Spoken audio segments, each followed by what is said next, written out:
फरमाया तुम्हारे दिनों में सबसे बेहतरीन दिन जुमुआ का दिन है, इसलिए इस दिन मुझ पे कसरत से दुरूद पढ़ा करो। फ़इन्ना सलातकुम मअरूज़तुन अलैया, इसलिए कि तुम्हारा दुरूद मुझ तक पहुंचाया जाता है। सहाबी ने पूछा, या रसूल अल्लाह कैफ़ तुअरज़ु अलैका सलातुना वक़द अरमता, हमारा दुरूद आप तक कैसे पहुंचाया जाएगा जबकि आप जब दुनिया से जाएंगे, कब्र में जिस्म आपका खत्म हो जाएगा, तो हमारा दुरूद आप तक कैसे पहुंचेगा। तो आप सल्लल्लाहु अलैहि वसल्लम ने फरमाया, इन्नल्लाह हर्रम अलल अर्ज़ि अजसादल अंबिया, अल्लाह ताला ने पैगंबरों के जिस्मों पर जमीन पर पैगंबरों के जिस्मों को हराम कर दिया।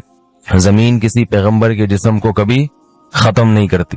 तो ये भी उम्मत का इजमाई अकीदा है कि जितने भी अंबिया हैं उनके जिस्म बिल्कुल सलामत रहते हैं। शुहदा में तो ये बहुत ज्यादा मुशाहिदा होता है, बहुत सारे शुहदा के जिस्म सलामत रहते हैं।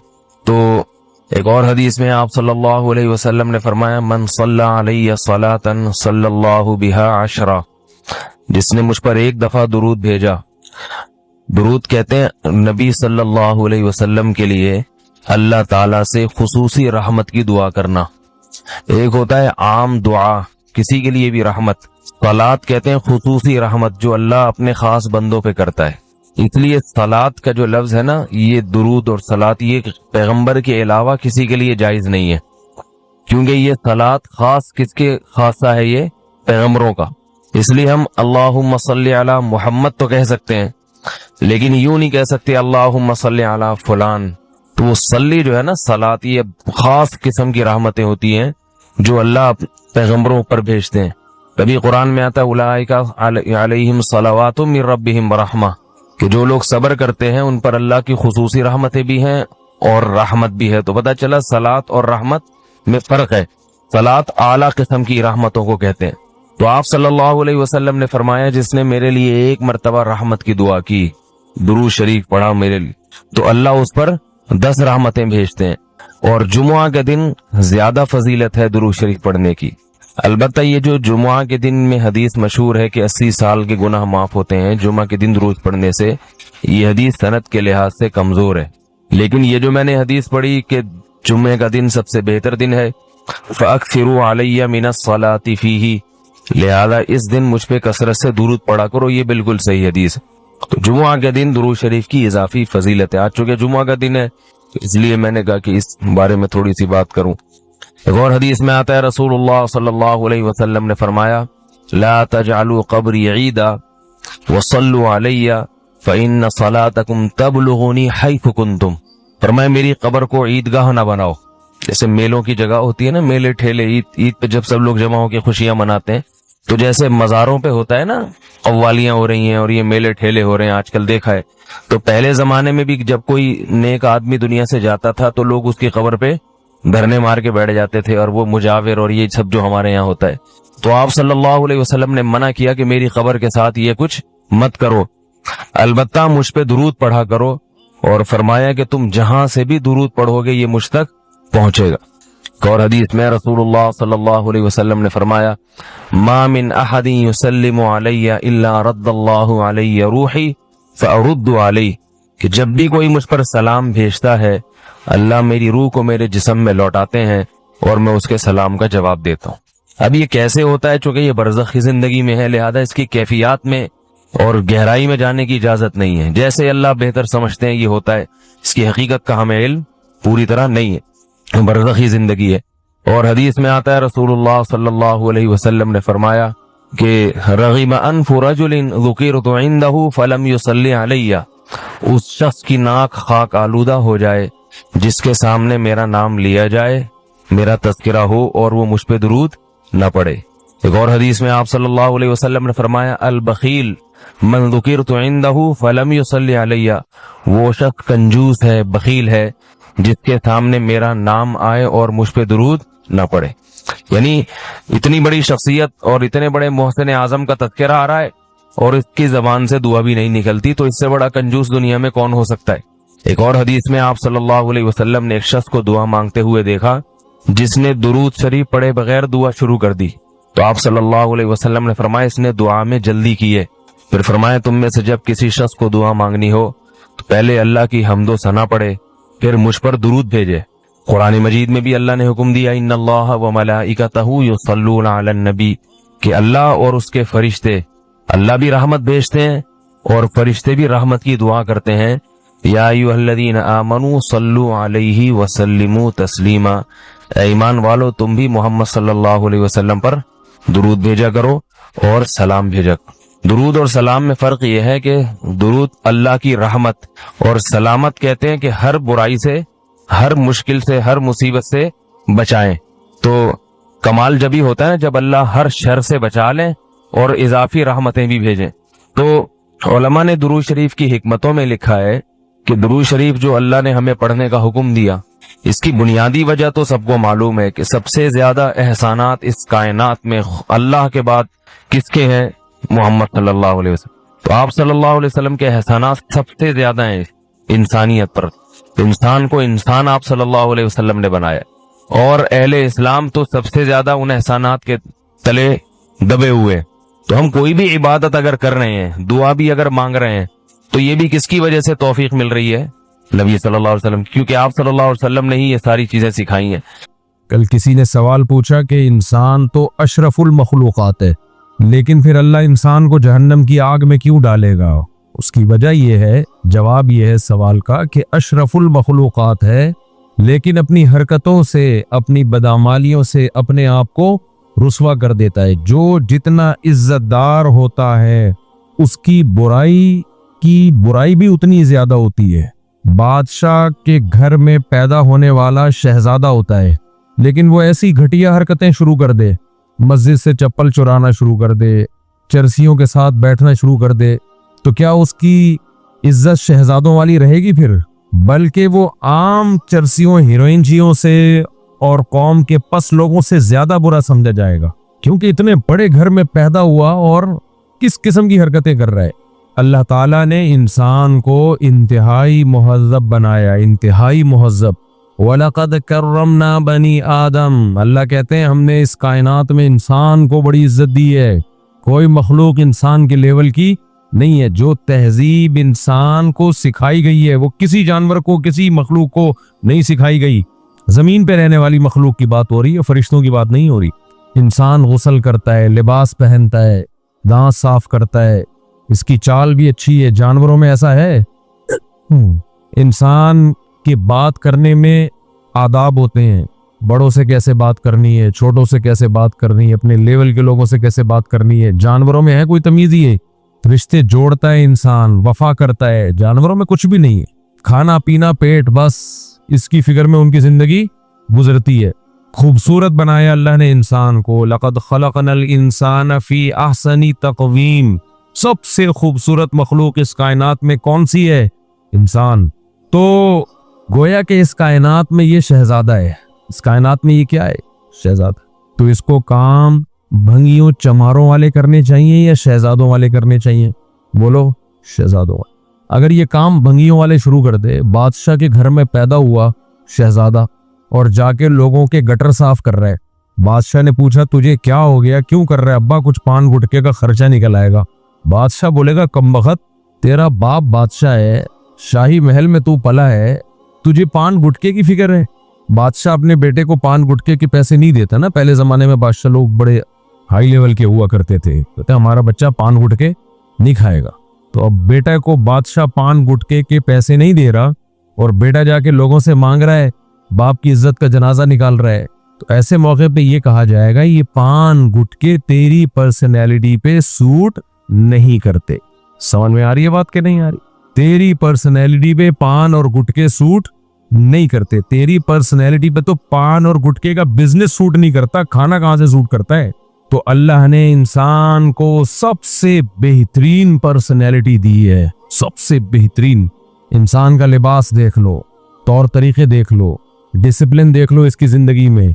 तरक्की याफ्ता कौमों में भी और जो तरक्की याफ्ता नहीं है उनमें भी, बल्कि तरक्की याफ्ता कौमों में ये डिसिप्लिन और भी ज्यादा नजर आता है, लिबास में, पोशाक में, बातचीत में। लेकिन इंसान ने यहाँ एक बड़ी जबरदस्त किस्म की दो नंबरी की है। उसने अपनी इज्जत को बरकरार रखने के लिए, ज्यादा गाड़ी बातें तो नहीं कर रहा मैं, है सतो नहीं, बाप बोले पता नहीं कौन सा सबक लेके बैठ गए, इंसान ने अपनी इज्जत को बरकरार रखने के लिए एक दो नंबरी की है। इसने इस पे तो कंप्रोमाइज नहीं किया कि मैं इज्जतदार नहीं हूँ, कहा कि इज्जतदार हूँ, लिहाजा मेरा स्टाइल और मेरे तौर तरीके बादशाहों वाले होंगे, घटिया लोगों वाले नहीं होंगे। लिहाजा इसने गेटअप को फोकस किया। ज्यादा फोकस किसको किया? गेटअप, सफाई सुथराई, डिसिप्लिन। लेकिन वो काम जो इंसानियत के लिए बदनुमा दाग थे, उन कामों को नहीं छोड़ा। देखो, बाज दफा गेटअप ऐसा होता है जिससे इंसान बद तहजीबा लगता है, बाज दफा अमल ऐसा होता है जो तहजीब याफ्ता लोगों पे सूट नहीं करता। अमल को ठीक करना मुश्किल था, इसने सारा जोर किस पे लगा दिया? अबे जुमला तो मुकम्मल कर लो यार। सारा जोर गेटअप पे लगा दिया। मिसाल से बात समझाता हूँ, मेरी आदत है मिसालें देने की, और ये मेरी आदत इसलिए कि अल्लाह कुरान में मिसालें बहुत देता है, नबी ने अपनी हदीस में मिसालें बहुत दी हैं। लोग कहते हैं मुफ्ती साहब कुरान हदीस छोड़ के अपनी मर्जी की मिसालों पे लग जाते हैं। भाई साहब, मिसालें दी जा रही हैं अपनी मर्जी की सोसाइटी के हिसाब से, लेकिन उन मिसालों से समझाया क्या जा रहा है? कुरान और सुन्नत समझाया जा रहा है। वो मेरी कोई अपनी बात मैं नहीं समझा रहा। तो जितनी मिसालें दें, क्या ख्याल है? मिसालें ऐसे हैं जैसे खाने में मसाले, मसाले के बगैर खाने में टेस्ट आता है? नहीं आता। थाईलैंड में जाओ आप, खाने खाओ, मसाले ही नहीं है, फीके फीके खाने। चाइनीज के खाने खाओ, बॉयल खाने, जैसे उनके खानों में जायका नहीं है, चाइनीज भी मजेदार। चाइनीज खुद भी ऐसे ही सबकी एक जैसी आंखें, सब। किसी ने कहा ना चाइनीज दूसरी शादी नहीं करते, भाई वो दूसरी की शक्ल भी पहली जैसी होगी, इसलिए उनको क्या फायदा। तो हमारे यहाँ इतने मसाले हैं कि उसके मसालों के असरात हम लोगों के चेहरों पे नुमाया होते। जिनके घरों में तेज मसाला, ज्यादा तेज मसाला है, उनके बच्चे ऐसे पैदा होते हैं थोड़े से जैसे हल्की आग पे इनको पकाया हुआ हो, ऐसे बच्चे पैदा होते। हल्की आंच पे इनको थोड़ा सा किसी ने गर्म किया हुआ है, तो असर आता है ना मसालों का। खैर, तो मिसालों से बयान चटपटा होता है जैसे मसालों से खाना चटपटा होता है। तो इसलिए मैं बयानात में बहुत ज्यादा मिसालें देता हूँ। तो बात क्या चल रही थी? ये भी मसला, हाँ, गेटअप की बात कर रहा था। तो मैंने कहा मिसाल से बात समझाता हूँ कि तहजीब याफ्ता कौमों ने और आजकल जो नाम निहाद लिबरल्स हैं, जो सुबह शाम मौलानाओं को, मजहबी लोगों को बुरा भला कहते हैं और तकियानूस और फंडामेंटलिस्ट इस टाइप के नारे लगाते हैं, इन लोगों ने तहजीब याफ्ता इंसान को जो डिफाइन किया, जो एक्सप्लेन किया, जो उसका नक्शा दुनिया के सामने रखा, वो सच्ची मुच्ची के तहजीब याफ्ता का नहीं रखा। वो वाला तहजीब याफ्ता रखा जितने ये खुद हैं। और यार ये बात, जितने ये क्या है, यानी मैं अपने अमाल को तो ठीक कर नहीं रहा। अब अमाल को जब मैं ठीक कर नहीं रहा तो लोग मुझे गलत कहेंगे ना, तो मैं जैसा मैं हूं सही आदमी उसी को करार देना शुरू कर दूंगे। कैसे बन जाओ, इसको सही कहते हैं। तो भाई सही तो उसको कहते हैं जिसका अमल ठीक हो, जिसका अमल ठीक नहीं हो सही कहां से हो गया। तो अब एक चरसी है, बार बार मिसाल चरसियों की पता नहीं क्यों देता हूं, असल में वही मिसाल देनी चाहिए जो मार्केट में अवेलेबल हो। तो कराची में सबसे ज्यादा जो चीज अवेलेबल है वो क्या है? चरसी है। तो इसलिए मिसाल हमेशा वही दी जाएगी, और चर्च भी अवेलेबल है, तो इसलिए मैं चर्च की मिसाल देता हूं। अब एक चरसी से चर्च छूट नहीं रही है, लोग चरसियों को रिश्ता देते हैं। बोलो, आप कहीं रिश्ता लेने के लिए गए, लड़की के अब्बा ने पूछा क्या करते हो, आपने कहा चर्च पीता हूं, रिश्ता मिलेगा? नहीं मिलेगा। अच्छा, चरसियों का गेटअप चरसियों जैसा होता है कि नहीं होता? उनका जो हुलिया है वो कैसा होता है? देखो, मैं हुलिया बोल रहा हूँ, हुलिया नहीं बोल रहा, हालांकि ये लफ्ज हा से है, हुलिया। बार बार मैं एक तंबीह करता हूँ मदारिस के तलबा को कि उर्दू को उर्दू में बोला करो, अरबी में मत बोला करो। बुरा लगता है जब उर्दू को अरबी में बोला जाता है। अभी चंद दिन पहले किसी ने मुझसे बहस की, नहीं जो अल्फाज अरबी में हैं उनको अरबी में ही बोला जाएगा। मैंने कहा भाई जब वो उर्दू में आ गए तो उर्दू के स्टाइल में बोले जाएंगे। ये चीज भी एक बैरियर है जो आवाम में और उलमा में फासला कम करती है। वो कहते हैं यार ये अजीब ही, इसकी मिसाल ऐसे है, अगर सब कुछ अरबी के अल्फाज बिल्कुल अरबी के तरीके से ही बोलने हैं फिर तो फंस जाओगे बुरे तरीके से। बहुत सारे अल्फाज ऐसे हैं जो आप नहीं बोल पाओगे। खौफ, खौफ का लफ्ज है ना उर्दू में, असल में तो अरबी से, अरबी में खौफ है, खौफ थोड़ी है। बाप को मुझे तुमसे बहुत खौफ आ रहा है, तो अब उसको आपसे खौफ आना शुरू हो जाएगा। ये पता नहीं कौन सी मखलूक। ये तो बहुत सारे अल्फाज हैं ऐसे। तो इंतजार है, हम उर्दू में क्या कहते हैं? इंतजार कर रहा हूं। असल लफ्ज है इंतिज़ार। नून पे इख्फा भी किया जाएगा, समझ आ रही है, नाक के बांस से आवाज निकाली जाएगी। ती वाह है वाह, इंतज़ार, काफी देर उसको इंतज़ार करना पड़ेगा जब तक आप इंतजार के लफ्ज को कंप्लीट करोगे। उर्दू में बोलते हैं इंतजार, जे से बोलते हैं, जे, इंतजार। लिखा जाएगा वाह की तरह। सवाल पैदा होता है कि जब बोलना वाह नहीं है तो फिर लिखा क्यों जा रहा है? ये भी एक उसूल समझ लो, पूरी दुनिया में हर जबान में लिखने के तरीके ये भी तौकीफी होते हैं। तौकीफी का मतलब जैसे अहले जबान लिखते चले आ रहे हैं, और बोलने के तरीके भी क्या होते हैं? तौकीफी, जैसे बोलते चले आ रहे हैं। इसमें अकल का दखल नहीं है। ये इंग्लिश में भी है, अरबी में भी है, उर्दू में भी है। हर जबान में लिखने के कवायद अलग होते हैं, बोलने के अलग होते हैं। जैसे लिखा जाता है हर लफ्ज ऐसे पढ़ा नहीं जाता। कुरान में इसकी बहुत सारी मिसालें हैं, अरबी जबान में इसकी बहुत सारी मिसालें हैं, इंग्लिश में भी हैं। रीड READ है, सेकंड फॉर्म क्या है? रेड, लेकिन लिखा क्या जाएगा? READ। थर्ड फॉर्म क्या है? READ, पढ़ा क्या जाएगा? रीड, रेड, रेड, रट्टा लगा के याद करते हैं ना। Put put put, PUT put, BUT but, ये put put put first second third form है ना। अबे भाई PUT पुट पढ़ा जाएगा और BUT बुट पढ़ा जाना चाहिए ना, लेकिन पढ़ा क्या जाएगा? बट। अब कोई कहे ये क्या है, ये समझ में नहीं आ रहा, तो कोई बात नहीं, आपके समझ में आना जरूरी नहीं है। ये तौकीफी है। हर जबान जैसे लिखी जाती है वैसे ही लिखी जाएगी, और जैसी लिखी हुई है जरूरी नहीं वैसे ही पढ़ी जाए। पढ़ी ऐसे जाएगी जैसे कि सुनी जा रही है। नो का लफ्ज देख लो, KNOW, के साइलेंट है।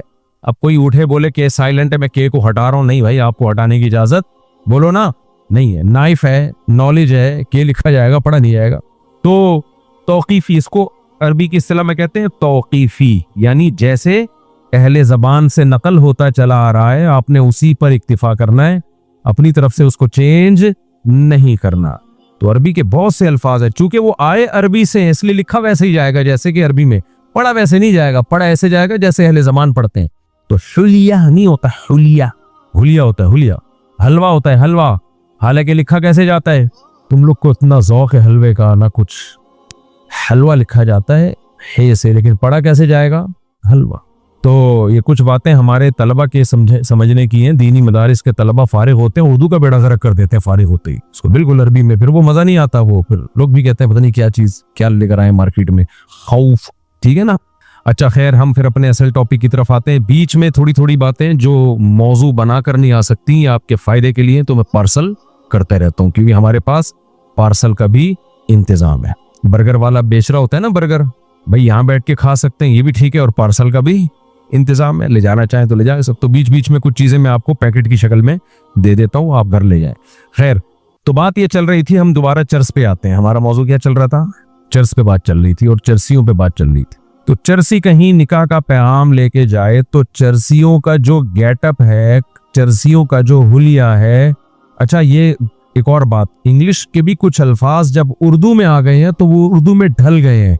जैसे पेट्रोल का लफ्ज है, हालांकि ये पेट्रोल है ना, पेट्रोल थोड़ी है, लेकिन जब उर्दू में ये लफ्ज इस्तेमाल होना शुरू हो गया तो उर्दू दान अगर पेट्रोल कहते हैं तो कोई आफत इससे नहीं आ जाएगी, क्योंकि फौरन मैंने देखा है इंग्लिश वाले बोलते हैं पेट्रोल होता है, पेट्रोल नहीं होता। वह बस कर दे भाई, उर्दू में जो होता है वही होता है। टेलीविजन है इंग्लिश में, ये अरबी में क्या? तिल्फिज़यून। टेलीविजन को अरबी में क्या कहते हैं? तिल्फिज़यून।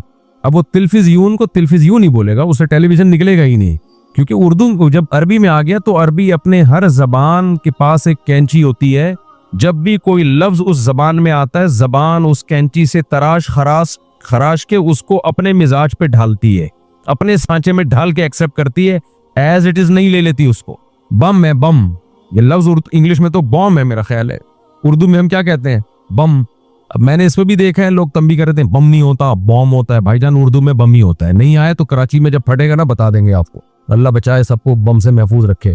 तो इंग्लिश के बहुत से अल्फाज हैं, जब उर्दू में आ गए तो उर्दू ने उसको अपने हिसाब से काट छांट के अपने हिसाब से उसको कबूल किया है। जब वो हो गया तो बस उर्दू में ही होगा उस। खैर, तो हाँ, कोई इंग्लिश का लफ्ज इंग्लिश में बोलना चाहे तो एक अलग बात है। खैर, तो फिर हम चर्सियों पे आते हैं दोबारा। तो चर्सी गया रिश्ते का पैगाम लेने के लिए, तो चर्सियों का गेटअप आम तौर पे चर्सियों वाला होता है कि नहीं होता है?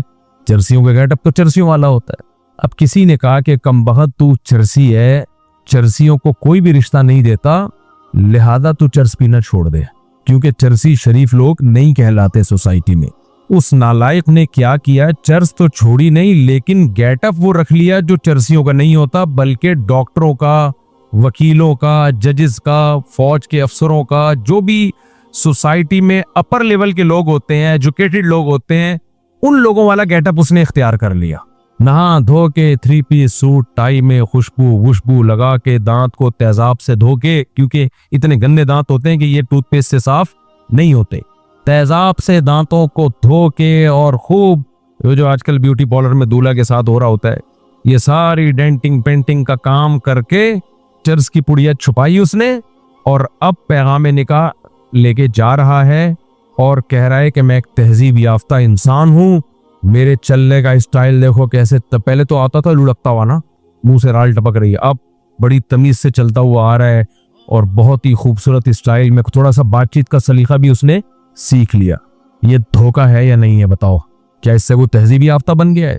भाई तहजीब याफ्ता की एक अलामत पैदा कर ली अपने अंदर। देखो किसी भी चीज की एक डेफिनेशन होती है, जब तक वो डेफिनेशन उस पे सादिक ना आ रही हो वो चीज वो कहलाने की मुस्तहिक नहीं होती। थोड़ी गाढ़ी बात है लेकिन आसान मिसाल से समझाऊंगा।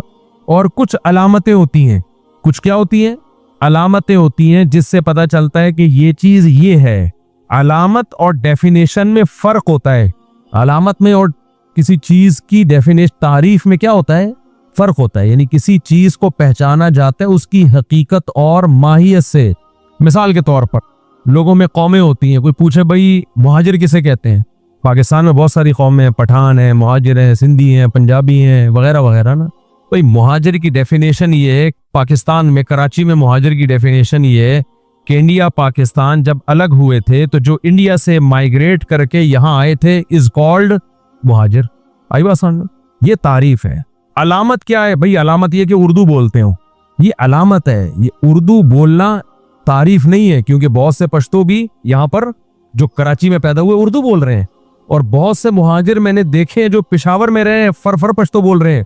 तो उर्दू या पश्तो बोलना एक अलामत है जाहिरी, जिससे पता चल जाएगा, लेकिन ये डेफिनेशन नहीं है, ये हकीकत नहीं है। समझ में आ रही है बात कि नहीं आ रही है? और आसान, मुसलमान की डेफिनेशन क्या है? मुसलमान की डेफिनेशन ये है, मुसलमानों के घर में पैदा हुआ हो, इस्लाम अब तक छोड़ा ना हो उसने, या कोई गैर मुस्लिम हो, कलमा पढ़ के इस्लाम में दाखिल हो चुका हो। ये क्या है? बोलो ना डेफिनेशन। अलामत क्या है? नमाज पढ़ता हो। ये अलामतें हैं या नहीं है? लेकिन क्या मतलब, जो नमाज नहीं पढ़ता वो काफिर का बच्चा है? बोलते क्यों नहीं भाई? ना ना ना भाई, है मुसलमान लेकिन अलामतें मुसलमानों वाली नहीं। हमारे दोस्त हैं ऑस्ट्रेलिया में, उन्होंने कहा कि आजकल मुसलमानों के पास अपने मुसलमान होने की सिर्फ एक अलामत रह गई है, खतने। उसके अलावा सारी अलामतें क्या है? कोई काम मुसलमानों वाला नहीं। इस्लामी मुल्क की डेफिनेशन क्या है? आइन में ये लिखा हुआ हो कि इस्लाम सुपीरियर है। अलामतें क्या है? अजानें होती हो, मस्जिदें आबाद हो, ये अलामतें हैं। लेकिन अगर किसी गैर मुस्लिम मुल्क में भी ये अलामतें पाई जाएं, थाईलैंड में भी खुलेआम अजान होती है, जुम्मे के दिन मस्जिदें भरी हुई होती हैं, लेकिन वो इस्लामी मुल्क नहीं बन जाएगा। तो पता ये चलता है कि अलामत में और डेफिनेशन में जब टकराव होता है तो तरजीह किसको दी जाती है? अलामत से धोखा हो सकता है, डेफिनेशन से धोखा नहीं हो सकता। डेफिनेशन हमेशा वो बयान की जाएगी जो ओरिजिनल होगी। सामने आ रही है बात कि नहीं आ रही है? और आसान मिसाल, साइंस केमिस्ट्री में लोहे की एक डेफिनेशन है, एक फॉर्मूला है जिसको आयरन कहा जाता है। अलामत क्या है? ऐसे हाथ मारोगे टन की आवाज आएगी, सर पे मारोगे सर फट जाएगा। ये लोहे की अलामतें हैं, लेकिन ये अलामतें हर जगह नहीं होती। लोहा पिघला दिया जाए तो ये कोई भी अलामत नहीं पाई जाएगी। हालांकि लोहे का जो फॉर्मूला है, जो इक्वेशन है, जो केमिस्ट्री में, वो सारी की सारी फिर भी उस पर सादिक आ रही होगी। और आसान कर लो, केमिस्ट्री की पेचीदगी में मत जाओ। पानी की डेफिनेशन क्या है भाई? हाइड्रोजन डाइऑक्साइड, दो हाइड्रोजन के एक ऑक्सीजन का मॉलिक्यूल मिलके जो एक कॉम्बिनेशन बनता है इज कॉल्ड वाटर, साइंस की जबान में। अलामत क्या है? ऐसे ऐसे लिक्विड होता है, यूं हाथ मारोगे छन छन की आवाज आएगी, लेकिन ये अलामत हर जगह नहीं पाई जाती। पानी को बॉयल करो, भाप बन जाएगा, तो उस भाप में H2O तो होगा, जो डेफिनेशन है वो तो है, लेकिन अलामत क्या हो गई? अबे बोल लो ना, क्या जा रहा है तुम्हारा? मैं भी तो बोल ही रहा हूं, अलामत खत्म हो गई। लेकिन अलामत खत्म होने से क्या वो अब पानी पानी नहीं रहा?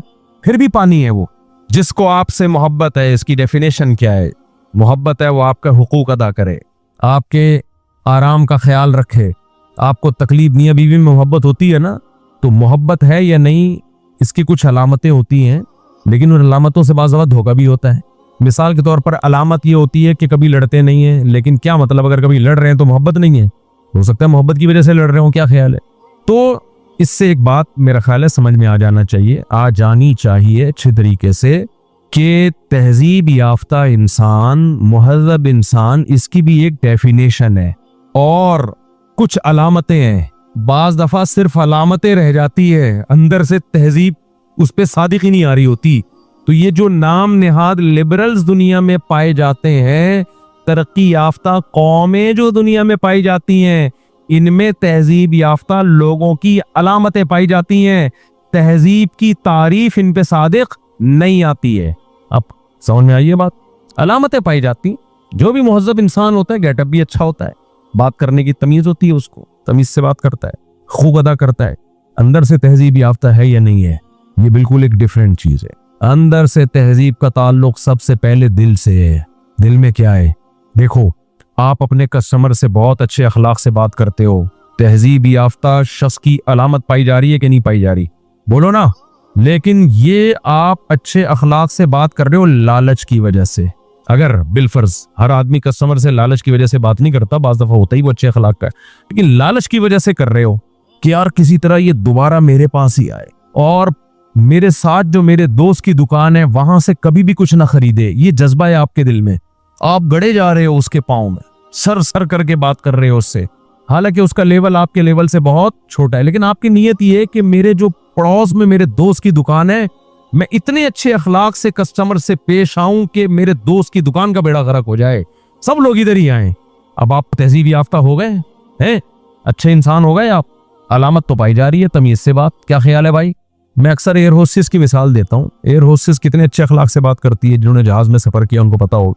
अलामत तो पाई जा रही है, अलामतें पाई जा रही, लेकिन क्या दिल में भी उसके ये जज्बा है कि लोगों से अच्छे अखलाक से बात करना है, या कंपनी की रोकड़े की वजह से वो ये कर रही है, पैसे मिलते हैं?